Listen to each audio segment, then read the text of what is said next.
안녕하세요. 감사합니다. 네, 어제 크리스마스 잘 보내셨나요? 네. 오늘 날씨가 조금 아침 출근할 때 보니까 조금 나아지긴 했던데 내일부터 또 추워진다고 하니까요. 이제 감기 조심하시고요. 일단은 저는 신경외과입니다. 신경외과에서 지금 근무하고 있고 저희 병원 이제 개원한 지 만 1년 가까이 되고 있는데 많이들 와주셔서 열심히 치료하고 있습니다. 제가 오늘 말씀드릴 내용은 뇌출혈에 대한 얘기고요.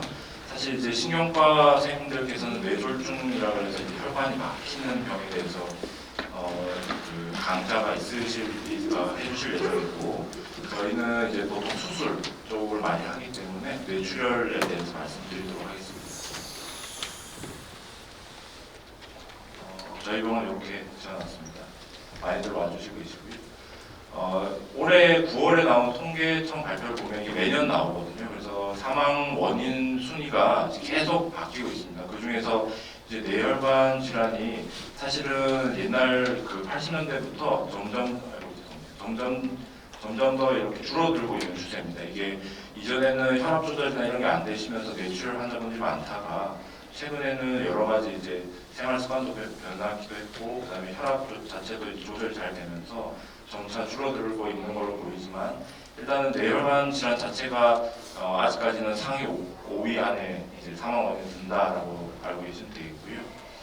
그리고 뇌출혈 환자가 이제 한 번 입원했을 때 저희가 한 달 입원하고 3개월 재활한다라고 기준을 보고, 그분이 원래 일을 하셨던 분이라고 치면 보통 그 치료 기간 동안 한 1,500만 원 가까이 이제 사회적인 비용이 나온다고 합니다. 그래서 사실 이러한 것들이 사실 사회적으로도 그 비용 문제가 되지만 가족분들한테는 그리고 본인한테는 굉장히 큰 고통이기 때문에 뇌출혈에 대해서 조금 더 자세히 알고 관심을 갖는 게 상당히 중요할 것 같습니다. 그래서 저희가 이제 뇌졸중이라고 이렇게 하는데요. 뇌졸중이라는 거 정의 자체가 보면 뇌 기능이 이제 중지하는 병이라고 이렇게 있고, 이게 뇌혈관 자체가 막히거나 터지는 병을 다 포함하고 있습니다. 그래서 우리가 흔히 뇌졸중이라고 하면은 사실 이제 혈관이 막혀서 생긴 뇌경색을 생각하시는 분들이 많은데요. 사실은 뇌졸중은 허혈성 뇌졸중, 그러니까 피가 안 통하거나 덜 가서 생기는 뇌경색이라고 하는 부분이 하고, 그다음에 그 혈관이 터져서 생기는 출혈성 뇌졸중을 그 두 개로 나뉘게 됩니다. 제가 오늘 말씀드릴 내용은 이 중에서도 출혈성 뇌졸중이 되겠고, 거기에 대해서 제가 차차 말씀드리도록 하겠습니다. 들어가기 전에 우리가 머리를 싸고 있는 막의 구조가 있는데요. 우리가 흔히 생각하시기에는 두피가 있고, 그 다음에 두개골 뼈가 있고, 그 다음에 바로 밑에 뇌가 있을 것 같지만, 사실 실질적으로 막이 3개가 있습니다. 그래서 경막이라고 하는 뇌를 싸고 있는 막 중에서 가장 질기고 두꺼운 막이 있고, 그 밑에 이제 지주막이라는 게 있습니다. 지주막이라고 하는 것은 거미막이라고 하기도 하고, 그 중요한 것은 그 사이로 이제 동맥이라고 하는 게 지나가거든요. 그래서 이 지주막하고 경막은 저희가 뒤에 말씀드릴 그런 뇌출혈과 관련된 부분입니다. 한번 정도 알아보시면 좋을 것 같고요. 경막의 위아래 생기는 경막 외출혈이나 경막 하출혈 같은 경우는 대부분 외상에 생기는 경우가 많습니다. 하지만 오늘 말씀드릴 지주막 하출혈이나 뇌 뇌출혈 같은 경우는 저절로 발생하는 것이다라고 생각하시면 되겠습니다.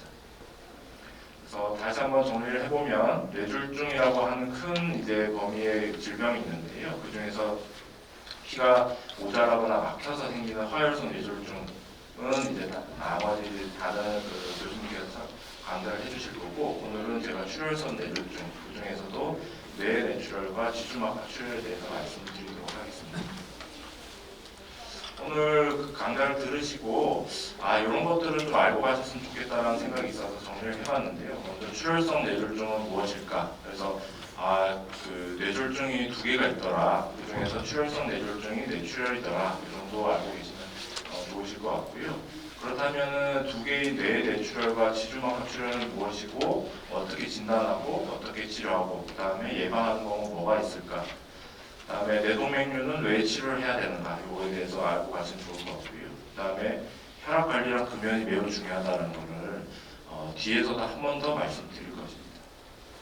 그래서 먼저 뇌 뇌출혈은 정의상을 보면 뇌 조직 내에서 혈관 파열로 인해 생기는 뇌출혈입니다. 그래서 보시면은 굵은 혈관이 이제 가는데 그 중에서 얇은 혈관에 압력이 걸리면서 혈관이 터지면 뇌 안쪽에 뇌 자체의 조직을 망가뜨리면서 생기는 것이 뇌내출혈이 되겠습니다.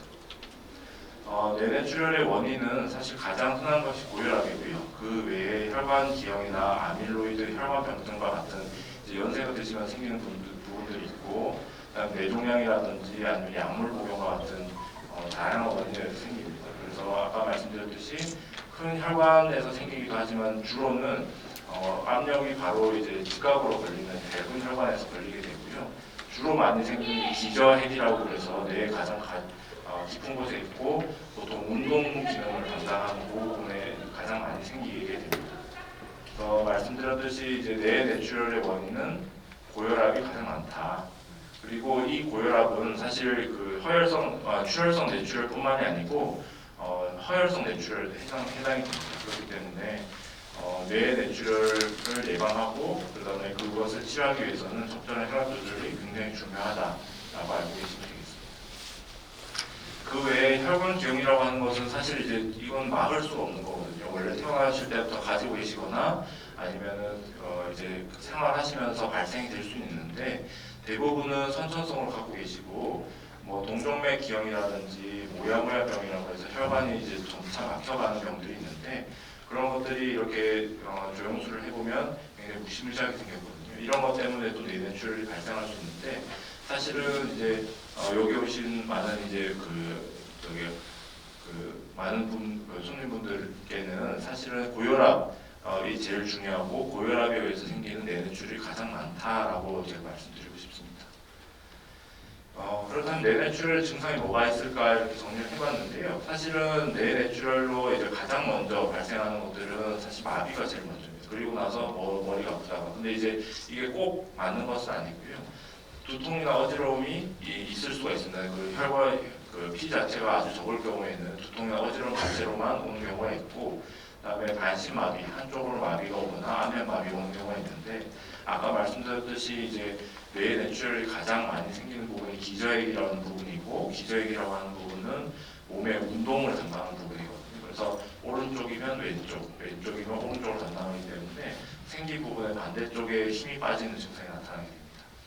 그리고 우리가 후두엽이라고 해서 뒤쪽에 출혈이 생기게 되면 시야장애도 발생할 수가 있고요. 주로 우리나라 사람들은 다 오른손잡이고 왼손잡이라고 하더라도 언어를 담당하는 우선 관구가 왼쪽이기 때문에 왼쪽에 출혈이 생기신 분들은 구음장애, 말을 말씀 못하시거나 발음을 못하시는 그런 상황이 벌어지고 출혈 자체가 양이 많게 되면 의식장애까지 일어날 수가 있게 됩니다. 그래서 사실 이런 것들을 들어보시면 그러면 뇌경색이랑 크게 다르지 않네라고 생각하실 거예요. 그래서 사실 크게 다르지 않습니다. 크게 다르지 않고 다만 이제 저희가 그 환자분을 봤을 때 약간 미묘한 차이가 있어서 저희가 판단할 수는 있지만 일단 이러한 증상이 있으면은 바로 응급실로 가셔야 됩니다. 가셔서 검사를 진행해봐야 된다는 걸 말씀드리고요. 그래서 뇌내출혈이 이제 진단하는 방법은 여러 가지 방법이 있습니다. 이미 뭐 다 한 번씩은 찍어보셨을 테고 또 계획하고 계신 분도 계실 텐데요. 그 중에서 우리가 CT라고 하는 전산화 단층 촬영이 있습니다. 전산화 단층 촬영에서 제가 보통 말씀드릴 때는 이렇게 하얗게 된 게 이제 뼈거든요. 이 뼈 색깔처럼 머리 안쪽에 보이면 이게 급성 출혈입니다라고 말씀드립니다. 그래서 이렇게 손에 있는 경우 이거는 이제 뇌간이라고 하는 부분, 그다음에 이거는 기저핵. 그래서 이렇게 출혈되는 경우가 제일 많으세요. 그리고 피질하 출혈이라고 해서 이거는 전형적이지 않기 때문에 어쨌든 제일 많은 것은 이 부분. 그리고 손에는 보통 이제 의식장애로 오시고 그다음에 뇌간도 의식장애로 보통 오십니다. 그래서 이건 뇌가 굉장히 안 좋은 뇌출혈이 있고요. 사실 이제 CT랑 MRI 생각하시면 MRI가 당연히 더 좋지 않겠나 이렇게 말씀하시는데요. MRI를 얻을 수 있는 정보가 훨씬 많긴 합니다. 그래서 보시면은 이제 이렇게 까맣게 보이는 게 이제 출혈이 되거든요. 그거 외에도 사실은 MRI를 찍게 되면 아까 CT처럼 하나의 종류의 영상만 나오는 것이 아니고 한 6, 7가지 그리고 필요하면 혈관까지 다 볼 수가 있지만 보통 한 3-40분 정도 걸리고요. 만약에 이제 치료가 이게 증상 자체가 심하지 않다라고 판단이 되면 사실 외래에서 찍으면 저희 병원은 지금 한 3-4주 정도 밀려 있을 정도로 사실 예약을 잡아서 하는 검사고 시간이 많이 걸립니다. 그렇기 때문에 사실 CT가 제일 정확하고 빠르긴 합니다. 근데 이제 한 가지 이제 주의해야 될 점은 뭐냐면요. 이렇게 CT는 정상이에요. CT부터 찍어봤더니 CT상에서는 출혈이 없는데 우리가 MRI를 찍었을 때 이렇게 뇌경색, 풍이 오는 경우들이 있으시거든요. 그래서 저희 병원 같은 경우는 만약에 아까 말씀드린 그런 증상의 환자분들이 오시면 MRI 중에서도 풍분 MRI 요거를 아주 급한 거를 먼저 찍고 그 다음에 CT를 찍게 됩니다. 그래서 왜냐하면 이제 저희 병원 같은 경우는 이제 이렇게 풍분 MRI는 짧게는 5분에서 10분 정도밖에 안 걸리거든요. 그래서 MRI 방 선생님들께서 이제 이런 것들은 중요하다는 걸 아시고 뇌경색 같은 경우는 시간을 다투는 병이기 때문에 이걸 먼저 찍고 그 다음에 만약 출혈이 있다라고 그러면 다시 CT를 찍게 됩니다.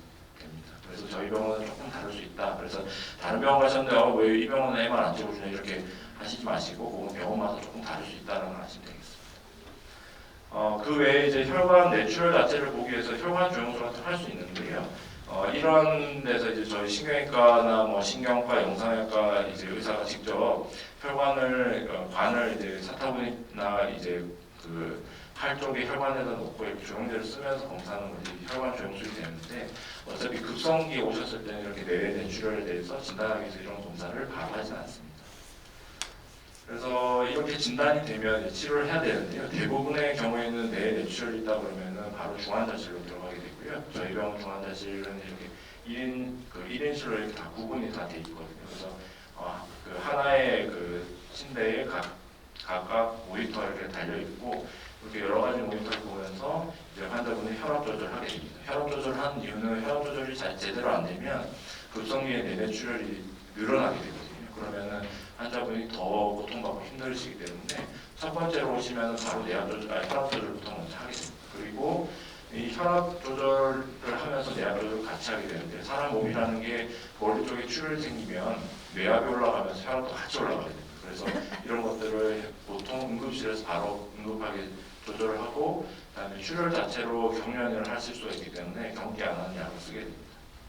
그리고 이제 중환자실 들어가시게 되면은 한동안은 누워 계시거나 움직이지 못하시고 그리고 한쪽으로 마비가 오신 분들은 그쪽으로 움직임이 없기 때문에 혈전 같은 게 생길 수가 있거든요. 그런 혈전을 예방하는 그런 치료를 하고 그다음에 양이 많은 경우는 수술적 치료를 진행하게 됩니다. 그리고 이후에 일반 병실에 나오게 되면 재활치료로 나오게 되고요. 저 같은 경우는 만약 수술적인 치료를 하지 않는 아주 작은 뇌출혈 같은 경우는 한 3일 정도 중환자실에 있고 그다음에 이제 나오셔서 재활치료를 하게 되는데 보통 재활치료는 제가 권유해드린 거는 보통 6개월 정도로 말씀드립니다. 3개월에서 6개월. 왜냐하면은 이제 사람의 뇌라는 게 뇌출혈이 있는 부분은 이제 다 망가져서 사실은 기능할 수 없는 부분인데 그 주변에 있는 부분들이 이제 원래 기능을 이어가서 하게 되거든요. 그래서 이제 재활치료라는 게 그런 부분에 있어서 굉장히 중요하고 이제 저 스스로도 사실 요새는 뇌내출혈이 30대에도 오시고 막 그러시거든요. 그런 분들 굉장히 열심히 하시는 분들 보시면 걸어서 들어오시는 분들도 있습니다. 그리고 우리나라에서 장애 등급을 받고 장애 등급을 위한 소견서를 쓸 때는 적어도 6개월 동안의 진료 기록이 필요합니다. 그렇기 때문에 적어도 6개월 정도는 재활치료를 열심히 받으시도록 권유를 드리고 있습니다. 그래서 수술적인 치료는 보통 저희가 30cc가 넘을 때, 보통 이제 30cc가 넘을 때, 그리고 환자분이 의식이 아주 나쁠 때, 그리고 더 커지거나 수술 안 해줬을 때는 환자분이 뇌출혈 때문에 돌아가실 가능성이 있을 경우에는 수술적 치료를 하는데 옛날에는 이 개두술이라고 해서 머리를 열고 이걸 출혈을 다 꺼내는 이런 치료를 했었습니다. 그래서 근데 사실 이렇게 치료를 했을 때 옛날에 이제 한 20년 전 연구긴 한데요. 했을 때 특별히 큰 차이가 없더라. 환자분이 실제로 움직이고 하는 건 큰 차이가 없더라는 보고 때문에 사실은 이제 수술이 점점 이제 더 작은 수술로 변해가고 있습니다. 그래서 요새 척추나 이런 것들도 사실은 비수술적 치료나 이런 것들이 더 각광받는 것처럼 머리 쪽도 이렇게 관을 넣어가지고 피를 녹이는 약을 쓰면서 해내는 그런 정의적 배관 삽입술이라는 것들을 저희가 하고 있고요. 물론 양이 이 정도 많으면 당연히 머리를 열고 있습니다. 그래서 그런 기준이 보통은 사람마다 좀 다르지만 이런 수술 결정하는 건 한 30cc 정도, 50에서 70 이상 됐을 경우는 개도수를 고려한다라고 생각하시면 되겠습니다. 그래서 이제 뇌내 출혈 원인을 다시 한번 상기해 보시면 고혈압 뭐 이런 것들이 있는데 제가 앞서 말씀드렸듯이 예방하기 위해서는 고혈압을 혈압 조절하는 것이 제일 중요하다라는 것을 다시 한번 말씀드리고 싶습니다.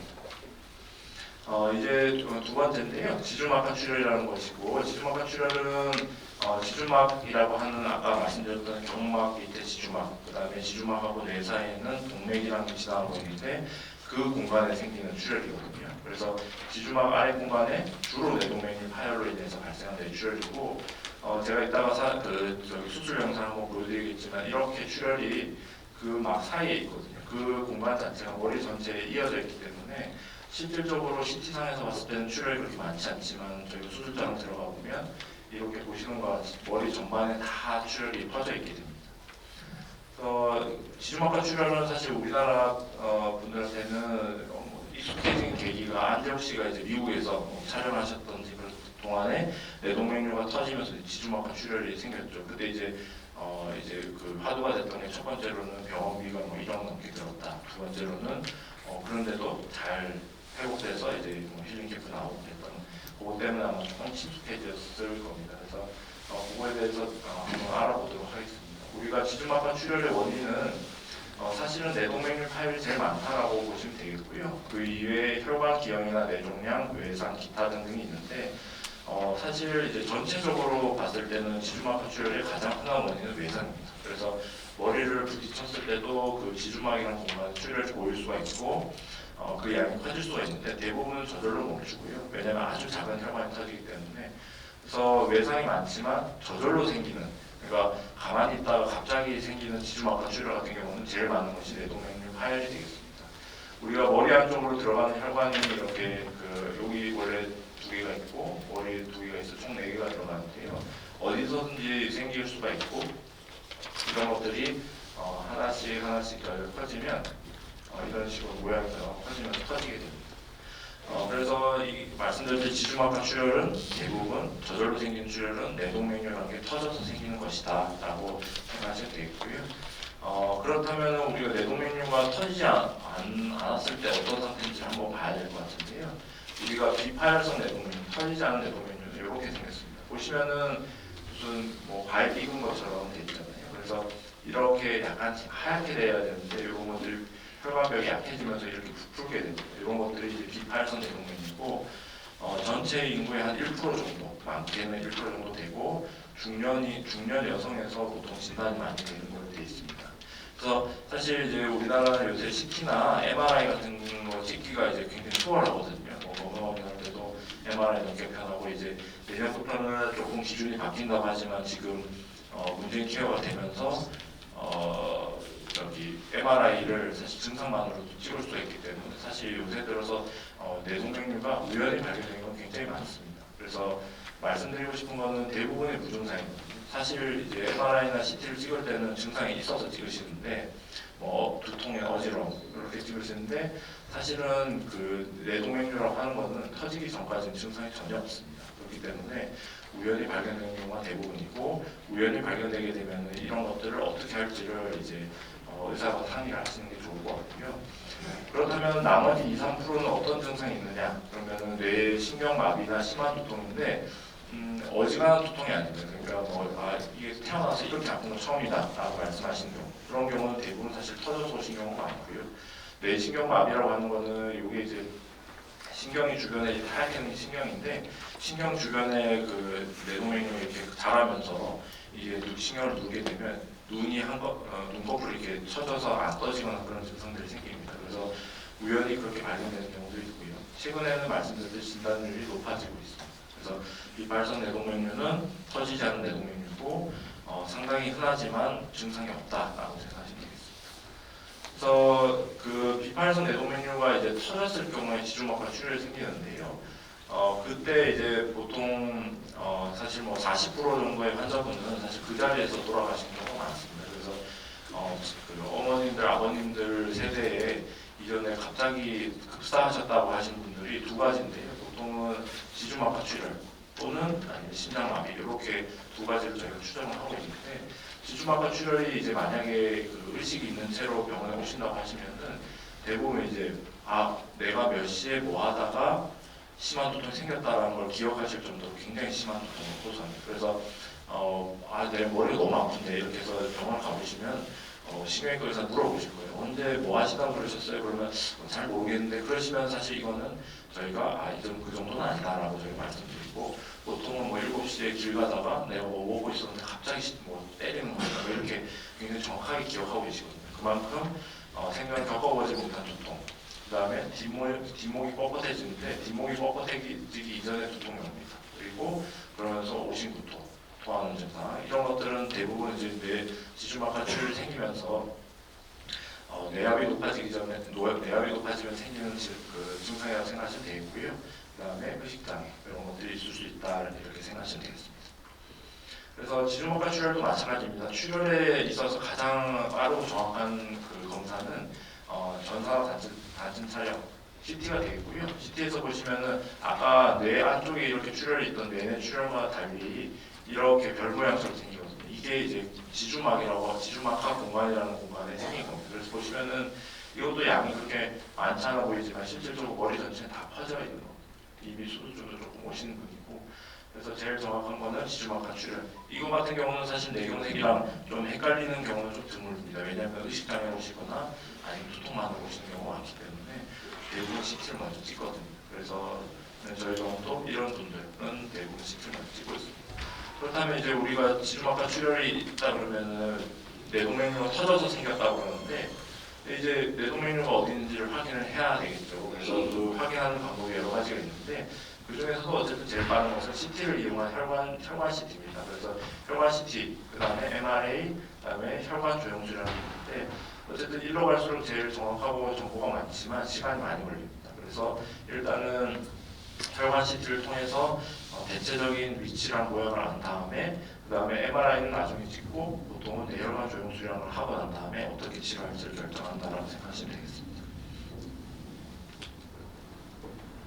그래서 지주막하 출혈이 오시면 환자분이 오시면 치료를 해야 되는데요. 아까도 말씀드렸지만 혈압이랑 이제 그 뇌압 조절은 필수입니다. 왜냐하면 우리가 지주막하 출혈이 오면 저 같은 경우는 합병증은 크게 세 가지를 무조건 말씀드립니다. 첫 번째 제출혈, 두 번째 혈관 연축, 세 번째 수두증인데 첫 번째 이제 제출혈은 우리가 뇌동맥류가 터졌을 때 저희한테 무사히 오신 분들은 대부분은 이 부분이 이제 피더블로 살짝 막혀 있거든요. 근데 혈압 조절이 제대로 안 되면 이 부분이 다시 터지면서 제출혈이 되게 됩니다. 그래서 저희가 오시자마자 제가 이제 연대에서 그 신경외과 수련할 때는 저희 위에 선생님이 신주단지 모시듯이 해야 된다고 했습니다. 그래서 뭔가 예를 들어가지고 주사를 찌를 때도 뭐 예를 들어서 그 주사를 맞을 때도 만약 환자분이 많이 아파하시거나 그러면은 조금 쉬었다 하신다든지 소변줄도 약을 주고 한다든지 이런 식으로 통증 조절을 하고 혈압 조절, 뇌압 조절을 해서 제출혈을 막는다고 생각하시면 되겠습니다. 근데 이제 우리가 제출혈을 궁극적으로 막으려면 이 뇌동맥류에 대한 치료가 우선적으로 돼야 되는데요. 그거에 대해서는 제가 뒤에서 다시 한번 말씀드리겠습니다. 그리고 우리가 피라는 게 혈관 안에 있으면은 이제 몸에 영양분도 공급하고 굉장히 좋은 물질이지만 피가 이제 혈관 밖으로 나오게 되면은 이게 녹으면서 혈관을 수축시키는 물질을 내게 됩니다. 그렇게 되면은 여기서 보시는 바와 같이 혈관이 쪼그라들게 되고 그렇기 때문에 혈류가 덜 가게 되면서 마치 뇌경색 같은 증상이 나타나게 됩니다. 그래서 한쪽으로 힘이 빠지신다든지 아니면 의식장애가 나타난다든지 그런 증상이 나타날 수 있는데 그런 것들을 혈관 연축이라고 하고 그런 것들이 보통 출혈 나고 나서 3일째부터 2주까지 있을 수 있다. 그래서 보통은 이제 2주 정도까지는 적어도 중환자 실시를 하셔야 됩니다. 수두증이라고 하는 거는 이 안에 뇌실에 있는 뇌척수액이 쌓이면 생기는 건데요. 급성으로 생길 수도 있고 만성으로 생길 수도 있습니다. 그래서 이런 합병증에 대한 치료를 하셔야 되고 그다음에 뇌동맥류에 대한 치료도 제가 다시 말씀드리고요. 그거 말고 이제 치료 기간이 길어지기 때문에 그 외에 내과적인 합병증에 대한 치료들을 여러 가지 하게 됩니다. 그래서 뇌동맥류에 대한 치료는 크게 두 가지 방법이 있습니다. 클립 결절술이라는 게 있고 코일 색전술이라는 게 있는데 흔히 우리가 클립 결찰술을 개도술 수술이라고 얘기하고 코일 색전술이라고 하는 것을 혈관의 시술이라고 얘기하는데 두 개 다 전신 마취를 걸고 하는 거기 때문에 사실 엄연히 말하면 수술이 되겠습니다. 먼저 이제 그 클립 결찰술이라고 하는 개도술을 보시면 이렇게 부풀어 올라 있는 데를 클립으로 이렇게 물어버려가지고 피가 더 이상 가지 않게 만드는 거예요. 그래서 그거를 우리가 클립 결찰술이라고 한다라고 생각하시면 되겠고요. 보시면은 이게 오른쪽에 우리가 그 비파열성 내동맥류, 터지지 않는 내동맥류 수술할 때 그 수술 영상이고 뇌가 이렇게 그 살색으로 아주 이쁘게 돼 있는 반면에 오른쪽에 지주막하 출혈입니다. 그러니까 출혈이 머리 전반에 다 퍼지기 때문에 이런 형태를 보이고 동영상 좀 들어주시겠어요? 중간 정도. 그래서 저희가 그 여기 보시면은 여기가 내동맥류인데 이렇게 가만히 저희가 보고 있는 와중에서도 이러다가 부풀다가 그냥 터집니다. 그래서 파열성 내동맥류는 비파열성 내동맥류보다 훨씬 더 난이도가 높은 수술이 되겠고요. 수술 자체에 대한 위험성도 굉장히 큽니다. 그래서 이렇게 클립이라고 하는 집게를 이용해서 내동맥류 목을 물어버리는 것이 우리가 클립 결찰술이다라고 알고 있으면 되겠습니다. 다음은 이제 코일 색전술인데요. 코일 색전술은 이제 혈관 안쪽으로 관을 넣어가지고 그 코일이라고 하는 백금 실을 내동맥류 안으로 말아넣는 걸 말합니다. 그렇게 하면은 피가 또 결국 안 들어가겠죠. 그래서 두 치료 다 내동맥류 안쪽으로 이제 피가 들어가지 않게 하는 치료다라고 생각을 하시면 되겠습니다. 그래서 코일 색전술이라고 하는 거는 이렇게 관을 넣어서 이제 코일이라는 걸 말아넣는데 코일이라고 하는 게 저희가 다 틀이 잡혀 있거든요. 동영상은 조금 지금 나오진 않는데 들어가게 되면 코일이 알아서 이렇게 감깁니다. 그래서 그런 거를 이제 계속 넣으면서 이제 하는 거고 코일 했던 거를 저희가 또 수술하는 경우가 있는데 이런 식으로 백금 코일이라고 보일 정도로 안에다가 넣는다라고 생각하시면 되겠습니다. 그래서 지주막하 출혈 같은 경우는 이렇게 내동맥류에 대한 치료를 한 이후에도 중환자실 치료를 지속을 해야 되고 환자분 상태에 따라서 1에서 3주 정도 해야 되고 만약에 뭐 혈관 연축이라든지 다른 합병증들이 동반이 되면 그 이상 치료를 하시게 됩니다. 그리고 만성 수두증이라고 해서 이제 아까 뇌실이라고 하는 부분에도 물이 차게 되면 뇌실 복통의 단락술이라는 수술을 한 달 이후에 진행하는 경우가 있고요. 만약에 혈관 연축이나 이런 것 때문에 마비가 오신 분들은 재활치료도 병행을 하게 됩니다. 그래서 지주막하 출혈은 예방이라고 하는 것은 결국에는 우리가 비파열성 내동맥류를 알고 거기에 대해서 관리를 하는 것이 제일 중요할 것 같고요. 그래서 진단이 만약에 비파열성 내동맥류 진단이 되셨다라고 하면 반드시 이제 신경외과 의사랑 상의를 하셔야 되고 보통은 처음 진단되고 나서 1년 뒤에 MRA라고 하는 걸 찍게 되는데 MRA를 찍는 이유는 조영제를 안 쓰기 때문에 그런 거거든요. 혈관 조영술이라든지 아니면 혈관 CT는 혈관을 보기 위해서는 조영제라는 걸 써야 됩니다. 그런데 이제 뭐 당뇨라든지 아니면 혈압, 그다음에 신장 기능이 안 좋으신 분들은 조영제를 쓰면은 신장 기능이 더 망가지는 경우들이 있기 때문에 조영제를 안 쓰고 하는 MRA를 이제 저희가 보통 선호를 하게 되고요. 그래서 우연히 발견하게 되면 정기적인 검사를 통해서 만약에 이제 처음부터 크기나 모양, 위치가 잘 터지는 예를 들어서 5mm 이상 되고 위치가 이제 잘 터지는 위치 그리고 모양 자체가 좋지 않다라고 하면 바로 치료를 하겠지만 그거보다 크기가 작거나 그런 경우에는 1년 내지 2년마다 검사하면서 크기나 모양 변화를 보게 됩니다. 그래서 만약에 크기나 모양 변화가 있다라고 하면은 이제 아까 말씀드렸던 뇌혈관 조영술이라는 걸 하고 이제 치료 여부를 결정하게 됩니다. 그래서 우리가 이제 지주막하 출혈의 원인이 내동맥류라고 하는데요. 사실 내동맥류 진단되고 나서 환자분들이 하실 일이 딱히 없습니다. 그래서 관리만 받으시고 하는데 그래도 뭔가를 할 수 있다라고 하면 혈압 조절입니다. 그래서 아까 중년의 여성분에게 제일 많이 나타난다고 하는데 이게 잘 터지고 잘 재발하시는 분들을 모아봤더니 혈압 조절이 안 되시고 그 다음에 이전에 흡연 내 과거력이 있는 분들은 잘 터지고 그리고 잘 재발되더라라는 게 있습니다. 그렇기 때문에 반드시 혈압 조절하고 금연을 하셔야 되겠습니다. 그래서 이렇게 MRA를 통해서 이제 내동맥류의 크기 모양 변화를 보고요. 만약에 치료가 필요하다 그러면은 치료를 하게 된다고 생각하시면 되겠습니다. 그래서 앞서 말씀드렸듯이 이제 출혈성 뇌졸중은 무엇인가? 이제 오늘 그 분광강좌 잘 듣고 가셨을 때 이제 주변 분들한테 그래도 들으셨으니까 이제 뭐 질문도 받으실 거고 아니면 본인이 얘기도 전달해드려야 되는데 한번 정리해서 말씀드리면 출혈성 뇌졸중이라고 하는 것은 우리가 혈관이 막히거나 그 터져서 생기는 뇌졸중 중에 하나인데 그 중에서 혈관이 터져서 생기는 것이다. 그것이 출혈성 뇌졸중, 다른 말로 뇌출혈이다라고 생각하시면 되겠고요. 외상에 의해서 생기는 뇌출혈 말고 자발성으로 생기는 뇌출혈은 뇌 뇌출혈이라고 하는 뇌 자체에 생긴 출혈하고 뇌동맥류가 터져서 생기는 지주막하 출혈이라는 게 있다라고 생각하시면 되겠습니다.